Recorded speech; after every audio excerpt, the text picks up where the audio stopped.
இன்று நாம் காண இருப்பது படியாமல் இருந்தவனை படிய வைத்து முடியாமல் இருந்தவர்களை முடிய வைத்தும் கல்வி சுவையாத நாவையும் சுவைத்து பாடத்தை கேளாத செவியையும் கேட்க வைத்து கல்லாக இருப்பவர்களை சிலைகளாக்கி அறிவுள்ள மாணவ மாணவியருக்கு அகராதியாய் சராசரி மாணவ மாணவியருக்கு சாரதியாய் ஏழை மாணவ மாணவியருக்கு ஏணியாய் தோல்வியுற்ற மாணவ மாணவியருக்கு தோழியாய் வெற்றி நடை போட வைத்து அவர்களுக்கு ஊன்றுகோலாய் நிற்கும் திருமதி doctor S Asha MA BEd MPhil NET PGDCA PhD நான்கெழுத்து சிறிய பேருக்கு பின்னால் இவ்வளவு படிப்புகள்.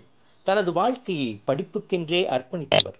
தனது வாழ்க்கையை ஆர்ஜியமாக தொடங்கிய ஆஷா தமிழின் மீது உள்ள பற்றின் காரணமாக இன்று அவினாசிலிங்கம் என்னும் கல்லூரியில் உதவி பேராசிரியராக பணிபுரிந்து வருகிறார்.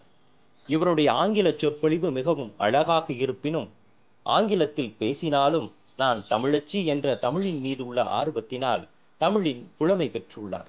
ராஜராஜ சோழன் பிறந்த மண்ணில் பிறந்தவர் இவர். அவருடைய ஆளுமை திறனும் கலை ஆர்வமும் இவருக்கு மிகவும் அதிகமாக உள்ளது.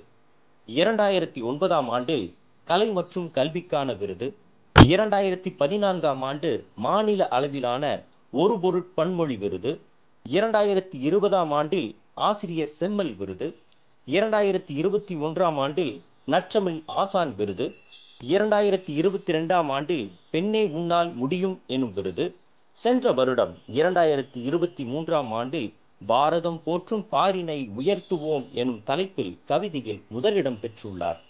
2024ஆம் ஆண்டு லைஃப் ஆஃப் ஆட்டிசம் மற்றும் லயன்ஸ் கிளப் இன்டர்நேஷனல் சிறந்த ஆசிரியருக்கான விருது பெற்றுள்ளார். சித்திரையில் முத்திரை அதிரடி ஆசுகவி இந்தியன் புக் ஆஃப் ரெக்கார்ட் படைத்துள்ளார். ஆசுகவி எனும் விருதினை பெற்றுள்ளார். பதிலை எதிர்நோக்கி எனும் புத்தகத்தை எழுதியுள்ளார். சான்ஸ்கிரிட்டில் லெவல் 1 கிரேட் முடித்துள்ளார்.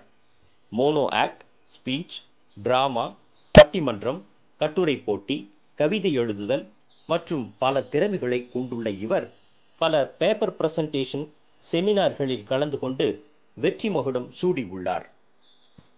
இது மட்டுமின்றி இரத்த தான முகாம் ஏற்பாடு செய்து கொடுத்துள்ளார். பல மாணவ மாணவியருக்கு பள்ளி படிப்புக்கு பண உதவி செய்துள்ளார்.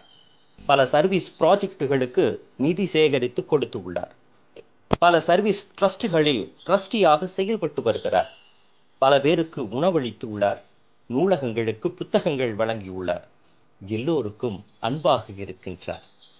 மற்றவர்களுக்காக தனது வாழ்க்கையை அர்ப்பணித்த நமது சகோதரி டாக்டர் ஆஷா வாழ்க்கையில் பல வெற்றிகளை சாதிக்க வேண்டும் என்று இறைவனை பிரார்த்தனை செய்து இந்த உரையை முடிக்கின்றேன். நன்றி, வணக்கம்.